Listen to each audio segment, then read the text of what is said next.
Hello, everyone, and welcome to Heart Matters. I am your host, Ginger, and I am so happy to be here with you.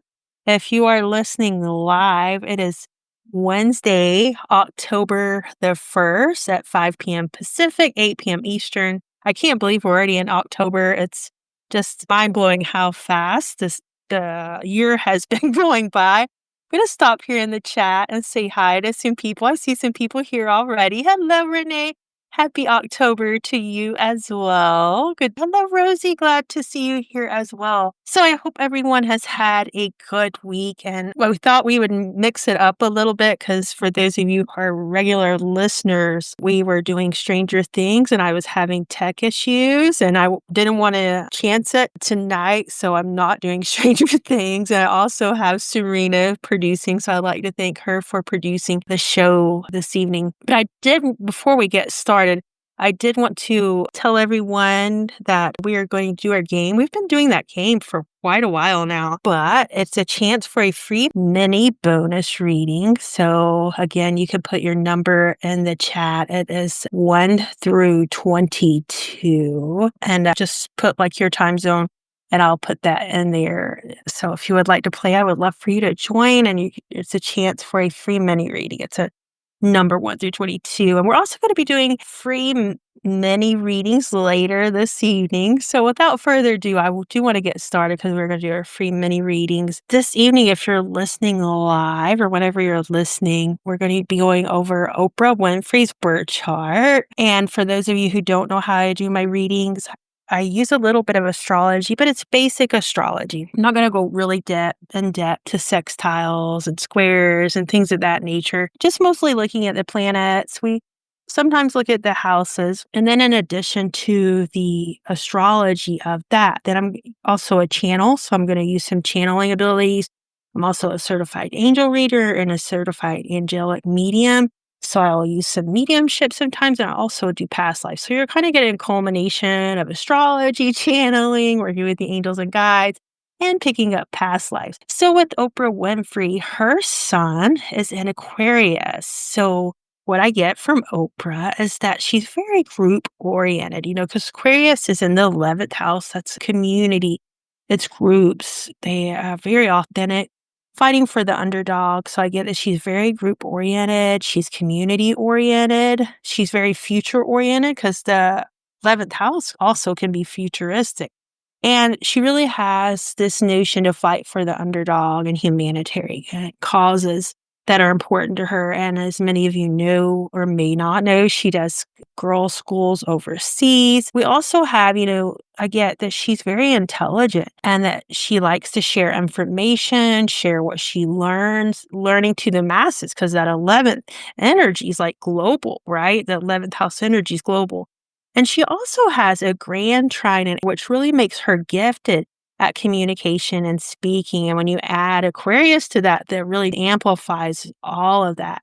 And it's really interesting too, because when she first started out, she worked at a news station and they fired her. And then from there, with her fighter spirit, she became probably one of the most well-known household names. Her sun in Aquarius, but she also has her Mercury and Venus Aquarius. So I get she's really a triple threat. That Aquarian energy is really magnified. When we look at the moon is the feminine part of ourselves. There are emotions, there's our receiving, it's our intuition. The moon is in Sagittarius. It's that fire, right? So when you put that moon in Sagittarius, I get that she has a lot of emotional fulfillment from teaching, travel, philosophy, and sharing ideas. And what's interesting too, Sagittarius natural home is in that 9th house, right? That's publishing. And she has the book club, the Oprah Winfrey Book Club. She has the magazine, which she publishes, right? And I get in a past life that she was a schoolmaster in a past life. She over these girls' schools that she taught. And that's why she's drawn to it this life too, especially. And also I get with that moon, because I think it's Stephen Forrester who says when we're in emotional upheaval or having a crisis, it's important to feed our moon. And that moon and fire in Sagittarius, I get when she was younger, especially due to her challenging childhood, that she used a lot of escape and travel through books. Like she would escape through her mind and her intellect, especially when she was feeling trapped or restricted at home, and that she could travel to distant lands through books and learning and literally become these other characters and escape through her knowledge and her reading and travel to these other worldly areas through books and what she learned. As we know, she's very articulate and intelligent. Now, her Mercury is also in Aquarius, like we said early. And Mercury, very simply put, is the mind. It's how we think, it's how we communicate. And being an Aquarius, I get that she's very forward thinking. She introduces concepts way ahead of their time a lot of times. And if you notice, like a lot of metaphysical thinkers like Marianne Williamson, Brene Brown, so many metaphysical authors have been on her show, and she's introduced Brian Weiss with Past Lives. So she introduced these authors to the world, like this forward thinking that Mercury and Aquarius, to share those ideologies with the world early on before they were even popular. And you know what, that Mercury and Aquarius, she can be a little emotionally detached at times in her thinking, but angels and guides give this to me that it keeps her emotions from getting in the way of the greater good. Like she's got a message to share. So it's not going to be tampered or hindered with her feelings. So even though sometimes Mercury and Aquarius can feel a little emotionally detached, I get this is actually a little bit of a superpower from her because it's going to help her deliver these messages and this knowledge in a forward-thinking way that everyone can absorb. And I also, with her, we have her Venus Aquarius. Now, very simply put, our Venus is how we love. It's our beauty. It's our art. It's also the feminine too. That also being Aquarius is going to amplify that Aquarian sun, her Aquarius. And, I get sometimes her relationships can be a little unusual. They can appear unusual. I think she's still a Stedman, her partner, and they haven't ever married or anything. And I think, to some in society, they may think that strange, but this seems to work for her, this relationship of how she has things. And even though to some people that can feel unusual, to her, it seems to work really well. And I also get with that Venus in Aquarius that her friendships are very important to her, and that for her to have a relationship, even a romantic relationship, they have to be a friend too. That, but the angels and guides that she instead started out with a strong friendship first, and their intellectual match that she can intellectually spar with him, even though he's behind the scenes, that intellectual match there. Now, her Mars, very simply put, is the masculine side. It is our temperament. It's how we act. It's our passion, sex drive, things of that nature. So when you pair that with Scorpio, we're going past the layers. Like there's secrets with passion. Anger is not always seen on the surface. It's below the surface. And that she's passionate around causes or things that she's passionate about. There's a lot of drive, a lot of motivation to act on things that really inspire her and that she's passionate about. They also give me that she is willing to fight for others.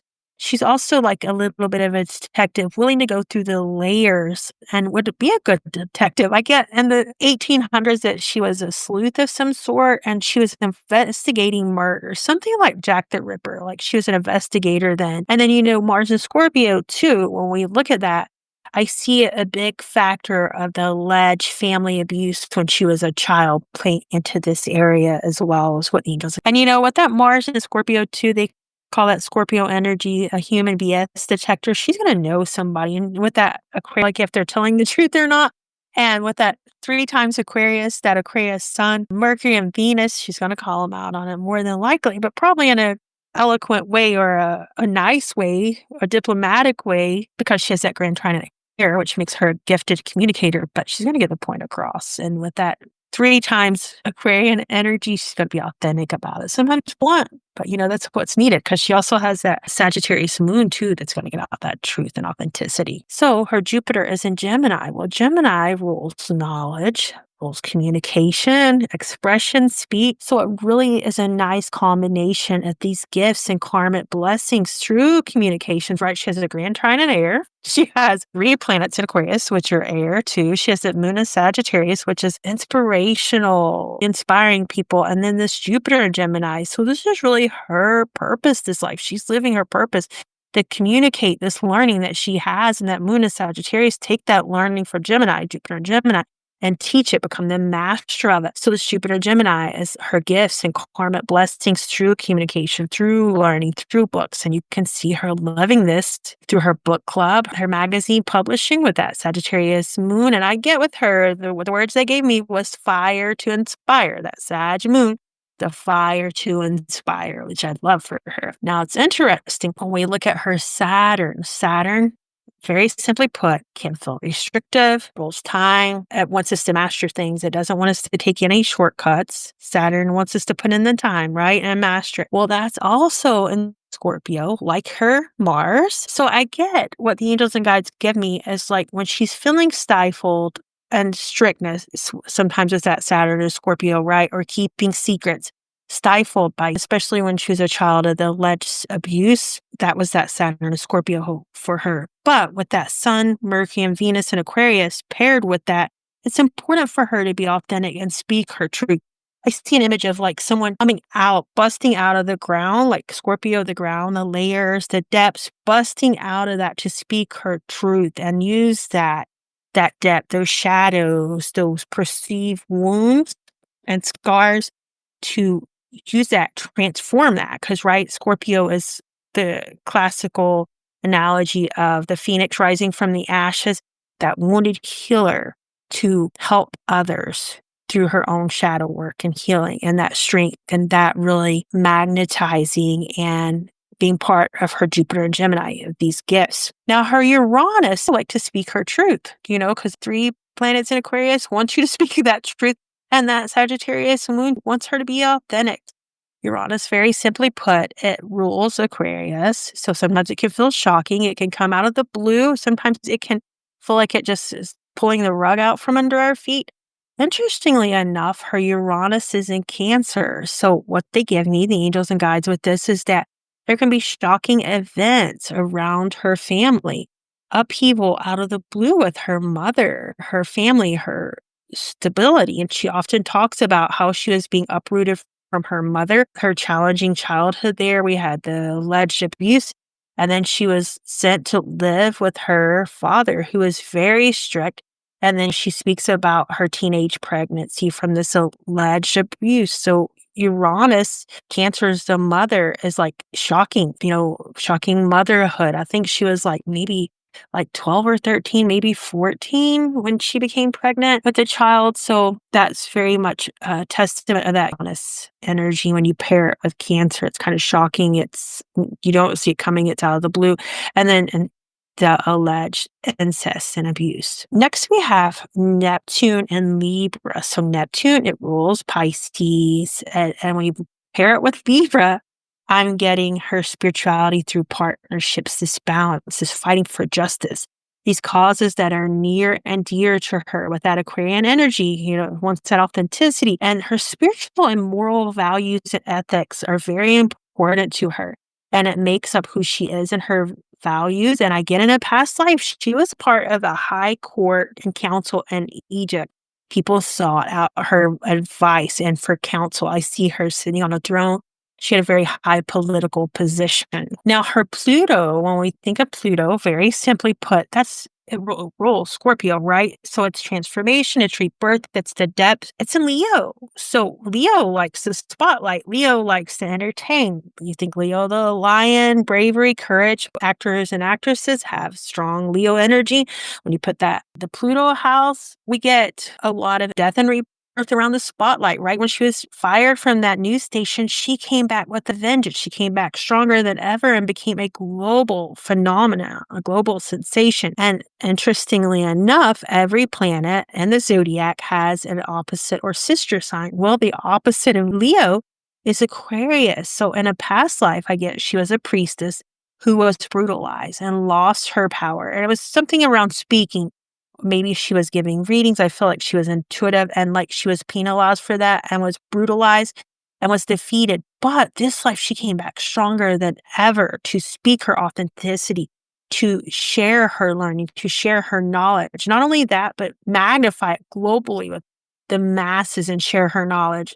So even though she lost her power that life and it kept her small this life, she came back with them. Not only share that with friends and family or neighborhoods or locally, but when you're looking at Korean energy, that is globally, internationally. So I love how she's using that energy. And, Pluto can tear down, but it also can bring us a mass amount of power and influence, and she really is. Now, I also get with her that when she was young, she had a lot of sore throats, coughing, or stomach issues as a child. And it feels like it was this life or something similar to that, something with the throat chakra. Her north node notes, very simply put, the north node is like the North Star. That's what we're supposed to move towards. The south node is Cancer. So this life, it's really about, even though family and stability is important to her, I do see like she hasn't, along with that south node in Cancer, I see she has a very nurturing and inviting home. Her home is her sanctuary and fortress. But when you move that north node in Cancer, it's about being particular who visits her home, taking the nurturing and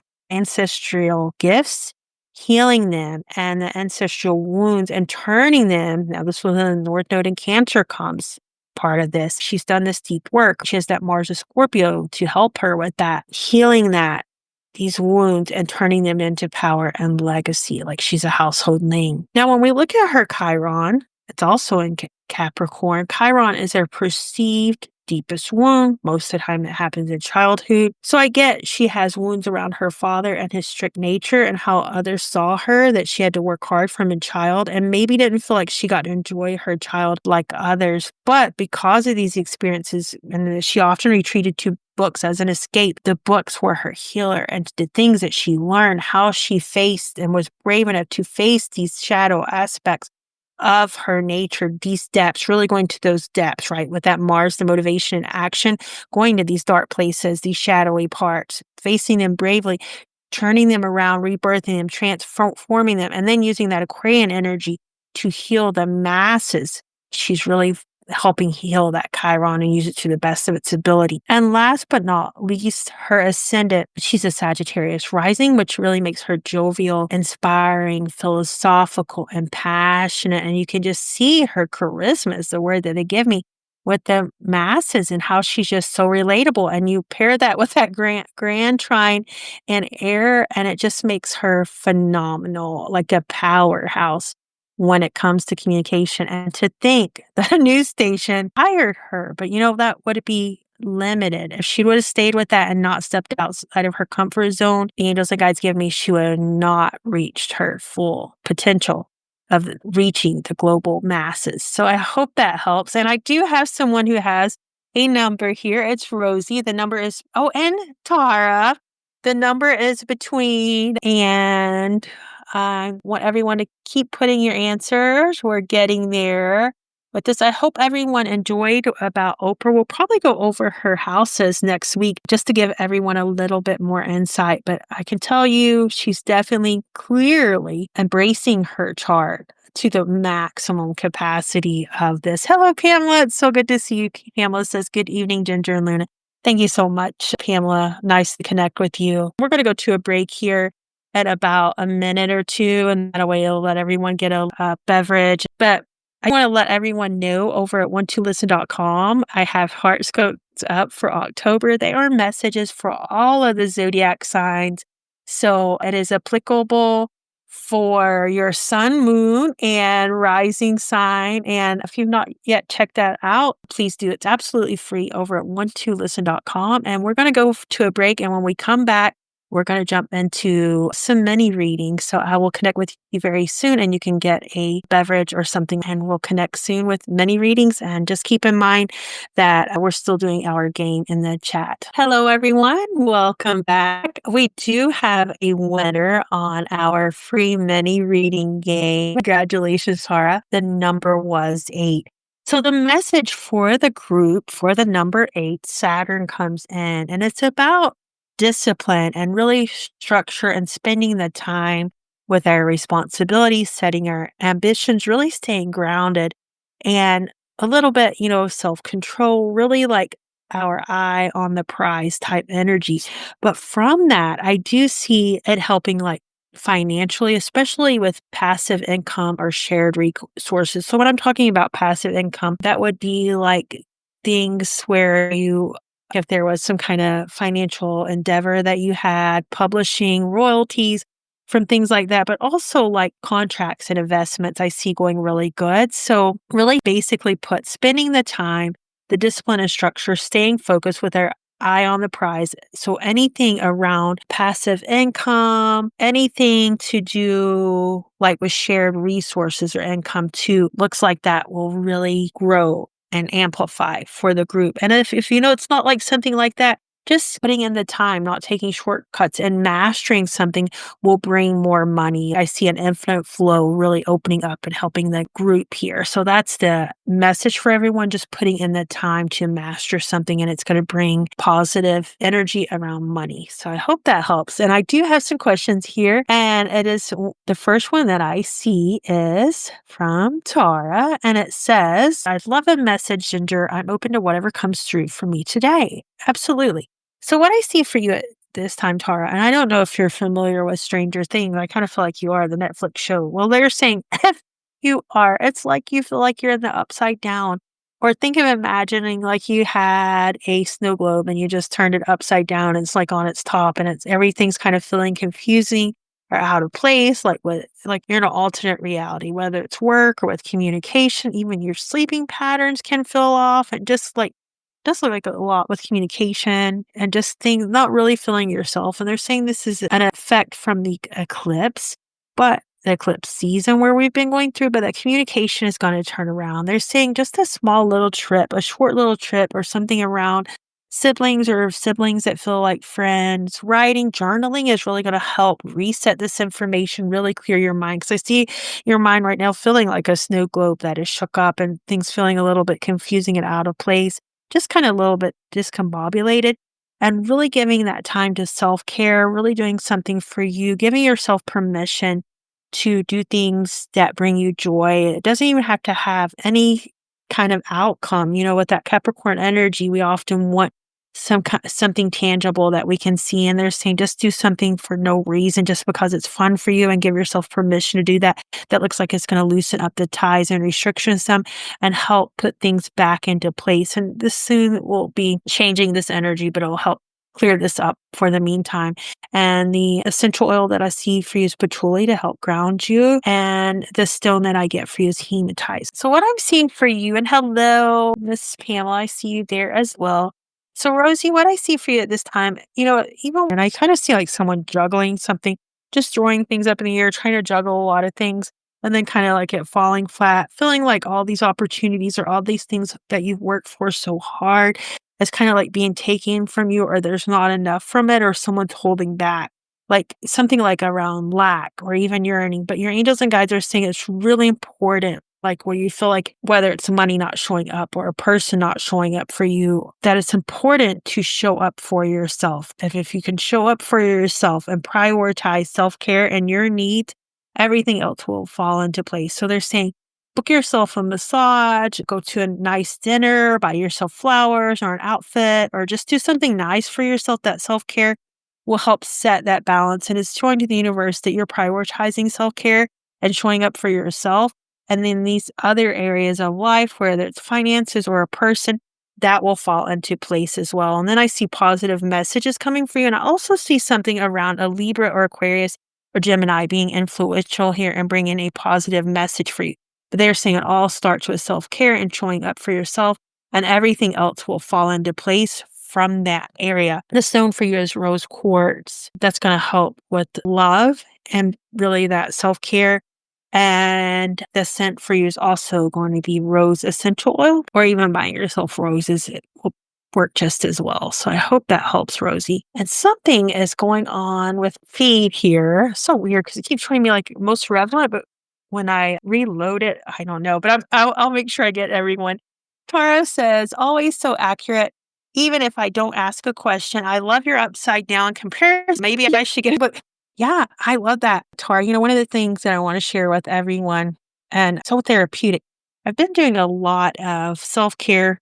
I read a book recently that's so good. I would recommend it to everyone. It's from Oprah's book club. It's called All the Way to the River by Elizabeth Gilbert. If you've not yet read it, I would recommend everyone read it. It's such a wonderful book. It's a raw, authentic book. We talk about Oprah's Aquarian energy and all that rawness and authenticity. It is such a good book. Elizabeth Gilbert's book with All the Way to the River, and Elizabeth Gilbert is a Cancer, by the way. But the book is so good. It's so raw and honest and authentic. And there's parts where you laugh, and there's death in there, there's grief, but it's very just wonderful book. It's a lot along the lines of Eat, Pray, Love, but it's just so authentic and a good book. But from that book, one of the things I've really started to do is participate in more self-care and do inner child work, and that is some of the things that I've done too, Tara, because, I have Capricorn placements too as well. Don't always prioritize self-care because I got that Venus, Capricorn and Venus, and got a Capricorn moon. But I've been coloring, like working with my inner child, and I ask her what to do, and she loves to color. She loves to listen to music. So we color every day and we listen to music.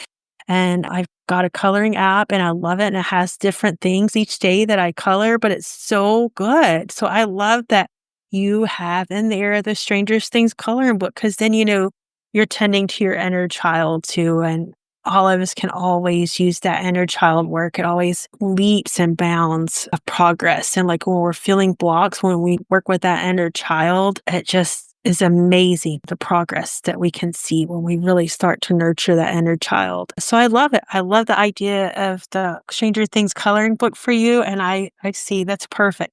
Oh, Rosie, you're so welcome. I don't know if anyone else wants a reading or not, but if you would like to put your question there, I'm happy to look for you. I saw you there somewhere, Sonny, and now I don't see it at all. So I don't know what's going on with my tech. I'm going to reload the page and see. And I know I saw you here earlier, Suhani, but I'm going to look and see if I see you again. Oh, there you are, Suhani. Okay, good. I see you now. It's so weird because it's not loading like it. I'm just so glad to see you, Miss Suhani. She says, hi, Ginger.